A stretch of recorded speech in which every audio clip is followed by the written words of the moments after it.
I've not seen this, so we're watching this together as friends on the internet. Um,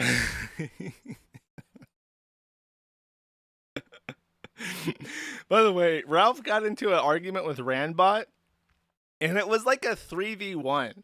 It was Randbot, Gator, and then like whatever people were calling into Randbot's show. And it was so funny because I just had that conversation. Oh my God. I haven't even talked about that. Was this the stream I was supposed to talk about that? Oh my God. Okay. Well, I have to put that in the back then. I was just maybe. Yeah, no, I'll get back to that. So here's what happened. Ralph's had quite a week. He is now mixing drinks in his mouth. He's just chugging Absolute. And I think he's even taking super chats where it's like if you give him $15, he'll pop a Xan on stream and down it with vodka. Like that's literally what he's fucking doing at this point. So his streams are improving in quality. It's safe to say they're definitely going up in quality, chat. Here's a little synopsis of one of his pill streams. He says, he started by chimping out links over a catfish super chat, as is traditional. Moik's more thinly veiled threats to her based on what an obvious third party has says. He insists she also DM'd him that she loved him but wasn't prepared to leak it. So if you haven't heard, some e-girl called Lynx was kind of involved with Ralph. He came on to her really hard. He wrote her literal poems, which I'll explain in a little bit, but he wrote her like poetry. And she made it clear, like, I am not sexually interested in you at all. I do not want a relationship with you at all. And then immediately the Ralph man says, "Fuck you, bish. Fuck you, whore. Never trust no bish." And just went really hard after her. And she's like on Twitter, bathing in the attention. Like, yeah, look at this simp in my DMs. And he gets hurt feelings over that. Was looping over a Trump clip and Kanye's demented song. Wigger wiggled so animatedly, he karate chopped the USB cable out of his webcam. Keeps begging for Collins to hit the goal. Watch Jesse P.S.'s recital of Kanye's deadbeat anthem. Minimize yesterday's threat bonanza. Insists the threats were just proclamations that he would if he could get away with it. Was crying over Amanda and Rosie. Says he still loves May, despite everything. Crying over Mother's Day. He shed a tear over this charming AI art of him and Rosie where he is depicted as a morose, fat old man in the children's vest is clearly poking fun at him and the horse progenitor. Did they say My Little Pony? Little Pony.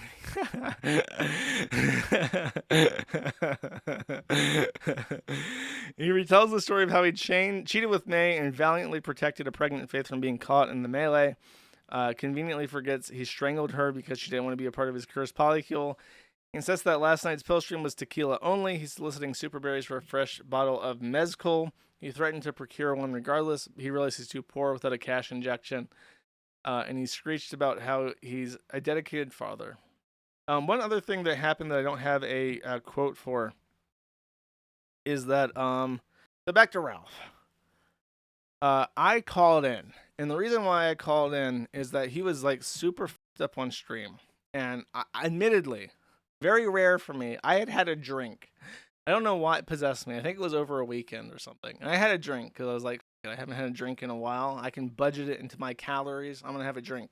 And of course, I'm not eating. So just like a little drink is like enough to like get like a buzz going. So I'm like, okay, I'm going to call into Ralph's show. And he was talking about, I still have the Old Bay vodka. I'm saving that for a special occasion. Okay. So he was talking, he was looping really hard. And then he was playing these like techno club soundtracks where it was like, just smack my horse up or something. It sounded like that. And he was like dancing to it. I'm like, okay, this seems like fun. He was like calling out for me until the either.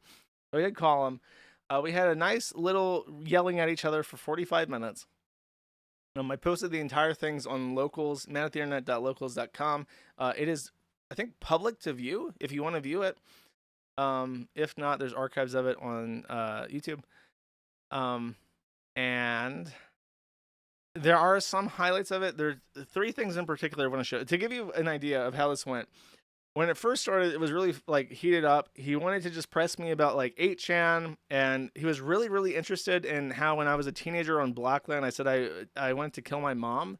He was like really incensed with that. He's like, what did she do to hurt you to make you want to kill her? And I'm like, I don't fucking know. It was 15 years ago. I don't give a shit. But he was really, really like hyped up on that.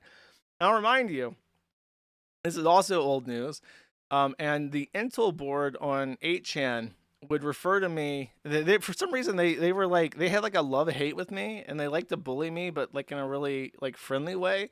And they would refer to me as the Mom Slayer, and would post this copy pasta of a Blockland forum post, like in the official 8chan development threads, and would only like would exclusively refer to me as the Mom Slayer. So, so this is something that I've heard before. Okay. um. The So then I kept asking him about, because he kept threatening to kill me like over and over again. Like, if I saw you, I'd slit your fucking throat. You wouldn't talk to me like that in person, because I'd fucking kill you. The only thing you need is a Josh Moon. And every time he did this, I just kept bringing up, like, when you threatened to kill your wife, May. Because if you don't remember, Ralph threatened to kill his wife, May. He said, she asked him not to put hands. That's that recording. She says, "Don't put hands on me." And she says, "I'll put my hands on you if I want to, and if you try to stop me, I'll kill you." And like, do you understand? And that was like immediately before she left him, and he kept denying that this happened. So a lot of that was yelling. But then at a certain point, he starts chugging vodka and taking Xans. And for whatever reason, when he gets really fucked up and he's talking to me, he can't be angry at me. And he starts being really friendly and reminiscent on good times. One of the things that he does in particular is he tries to say, you know, the only reason why I even found out about the corn joke is that Gator told me. And it was trying to like shift the onus of all the hard times that followed after the corn joke as being Gator's fault. Gator planned this. Gator hates me, apparently. According to Ralph, Gator hates me more than anybody else. And so he was trying to sow the seeds of my destruction by whispering, like in Lord of the Rings. He's the little henchman behind the throne, saying, "My lord, the corn joke is to be your demise unless you eliminate Joshua Moon." And that's what he tried to tell me. It's like it was all Gator. It was all Gator. I was just following orders. Which I believe, actually. Gator's a little of a two-faced, little cucaracha, a little kakalaka. And then so one of the things that he does, and he's done this multiple times now, either directly to me or just like on stream when he gets kind of like sentimental. A long, long time ago, when Donald Trump nominated Justice Kavanaugh to become a member of the Supreme Court, he had to go through a very rigorous hearing that lasted like 6+ hours. And the main point of contention with this hearing was that he was accused of, I believe, and the woman that accused him of was this kind of awkward, I think like became a doctor, I want to say, eventually. And there's a very memorable line from that hearing where the Congress, and this is just a congressional hearing, so it's not like a trial, but it's kind of like a mock trial where they're trying to persuade people to confirm the nomination of Justice Kavanaugh. And they ask, "How did you know in that it was Justice Kavanaugh?" And she said, "I recognize his voice." And they asked, "How did you recognize his voice?" And she said, "It was indelible in the hippocampus," trying to explain how the voice was a distinct enough sound that she would immediately recognize it. And that line became like a meme. So even though it was like a very boring congressional hearing about confirming a judge, it was actually really interesting. And it was a very strange stream where even back in the day, at the time when Ralph was at his height, he had the Gator Gamer and he had Zidane, who were like both two Gamergate alumni that helped him. And Zidane was a sharp cookie. Is that the No, it's not sharp cookie. What's the word for that? I'm mixing up like two different expressions, like rocket surgery. Anyways, he held the show together basically. At the time, Gator was just a soundboard guy. That's all he did. Is he pressed the soundboard. Zidane was the one who had the mind for organizing guest appearances who I think did OBS stuff, who set up relays so that they could stream um, in one way, collect callers from Discord, collect callers from Google Hangouts, because at the time when Jim was really active, he refused to use Discord ever. So they had to set up a special system for him just to pipe him in from Google Hangouts into the stream so that people calling in on Discord could talk to Jim on Google Hangouts. And Zidane was the guy that set all that up. And then once his decline really started, Zidane left the Killstream.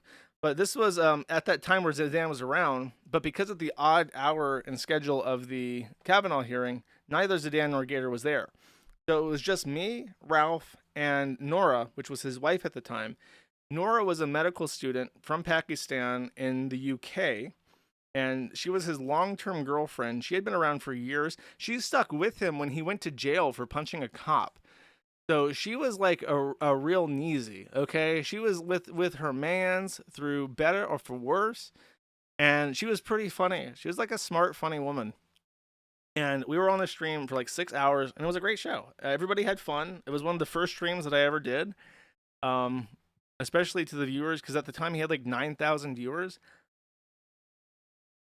Like he was doing the live stream the court hearing thing before Ricada even did, really, if you want to consider this like a quasi court hearing. And it was a very memorable stream that even I remember very fondly, because I even remember a joke about how there was like a guy that had like a really bad balding like hairline, and it just left like a little circle in the back of his head. I remember making a joke like, it looks like he's wearing a kippa, and everyone laughed. And it was like one of the best jokes I ever made. Anyways, what I'm saying is that I also remember this, and I remember it very fondly, as does Ralph. And there is some speculation that Ralph started abusing alcohol and Xanax at around this time. So the reason why he remembers this very fondly is that one of the side effects of Xanax abuse is that you stop forming long-term memories. And that's why Ralph loops so much when he streams, because he's literally not forming memories as he goes. So he doesn't know what he's talked about in the last 30 minutes because he's not recording it at all in real time. So when he thinks about stuff about when things were good, he has to go back to this point from before his Xanax abuse where his memories actually stick around, and that would be around the time where that stream happened. So that's why he remembers that. So I'm just gonna play some clips from this, and then there's one thing in particular I have to find from the actual stream. Our Sonic, I told you this. Okay, this I mentioned the poem that he wrote to Lynx to try and woo her, and it's been speculated that Ralph is maybe like a little bit of a Dick Masterson simp when it comes to women. Like in public, he's like, "You bitch, trust no bitch," but then in private, when he's trying to get laid, he's like, I want to you raw and hard in that atavistic way, like how Dick Masterson writes his girlfriends. So, and I believe that because just listen to the utter poetry of this statement. He's saying this to me. This is what he's saying to me about the Kavanaugh hearing. Our Sonic, I told you this before. Like our Sonic voice, me, you, Nora, right? Like it just clicks. I have never had anyone say anything to me as romantic as our sonnet voice, because it's such a beautiful expression. Our voices in unison have this melody to them that is so effective. And it's like nobody's ever said that to me before. It's honestly, it's a little bit sexual. It's a little bit romantic and hot and heavy, and I had no idea what the to say to that. Okay, it was very strange. Right. And so I appreciate the things you've done for me, and I hope you appreciate the things you've done for me. So Well, I'm happy to help Ralph, but do you remember what changed between then and now? well, I mean, it sounds like we're gonna get into fighting territory again, but Asking, do you remember what it was? Dick Masterson. It happened on Dick's show, but there was an underlying problem. Well, Okay, well, just tell me that. Okay, we can just have it out, like if you want. You became hopelessly addicted to drugs and alcohol, Ralph. Okay, well, that's not exactly the case. Ralph, you're stuck on drugs and alcohol right now, Ralph. Okay, yes, she could Anonymous say. sent $3. Yeah, that's one clip. Two clip. Broke Between dick. 0 and Hey 100, Josh, Ralph. broke dick. How many And yes, the whiplash in the actual call is that bad. how many kids do you have? How many kids do you have in your life, Ralph? 2. None. You don't see either of them regularly. Wrong. I just saw my son this past week. You're absolutely For an hour. wrong. Your court mandated 1 hour of time with Xander. 2 actually, and it's 4 total. So, you know what? I don't really have to prove anything to you. That's the thing. So, like, If you want to. you're just Anonymous a sent faggot. $3. Josh. What's really funny about this part is that I think after the fact, like after this stream, he was talking about how he went to go see Xander and there was something wrong at the meeting, and Xander didn't seem particularly interested in spending the 2 hours with him. So he said something like that little cocksucker or something. He said something like really egregiously bad about his son. Because apparently their last meetup didn't go that well. He's like, I spent all that time and money trying to get with him, and then I see my son, and that little cocksucker didn't want to do anything. I was like, okay, buddy. That's a bit rough.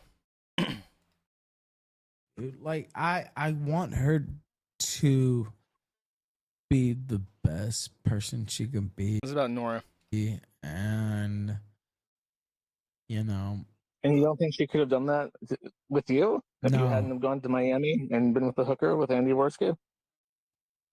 Well, the hooker with Warsi is like a misnomer, but like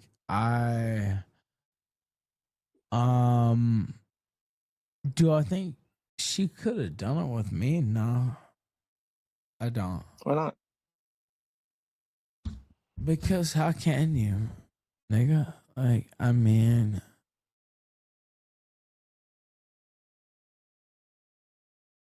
By the way, when that happened live, Andy Worski immediately reached out to me as it happened on Twitter DMs, and he desperately tried to clarify something that I didn't even think I said, but I guess it could be interpreted that way. That he did not share a hooker with Ethan Ralph. Instead, they got kicked out of their hotel room. I think this was when Andy Worski threw like a bag of ice at him in a hotel room, and they got into like a fight or something and got kicked out of the hotel. And then I think the story is that they parted ways and Ralph went away with the hooker. So, but Andy, for whatever reason, was very concerned that I was telling people that they had shared a hooker together in a hotel room. And he would like to clarify that that was not what happened. Then there's one other thing that, for whatever reason, was not clipped, but is probably one of the funniest things ever. It's right after Drugs and alcohol, Ralph. your up part. For some reason, this was not included, even though it's so important. okay, well, that's not exactly the case. Ralph, you're stuck on drugs and alcohol right now, Ralph. Okay, yes, she could Anonymous say. sent $3. The best frenemies on the internet. It's funny because, like, me and you, like, it is actually hilarious because, like, we do go together like ham and cheese, but Nobody has ever, on the spot, come up with an expression as funny as saying that me and Ralph are like ham and cheese. Because he is a pig monster and I am a connoisseur of fine cheeses, chat. And honestly, it's one of the best things anyone has ever come up with on the spot for any reason. Never mind mid-argument fucked up on Xans and alcohol. He still has it. He has that little spark in him still to be funny. I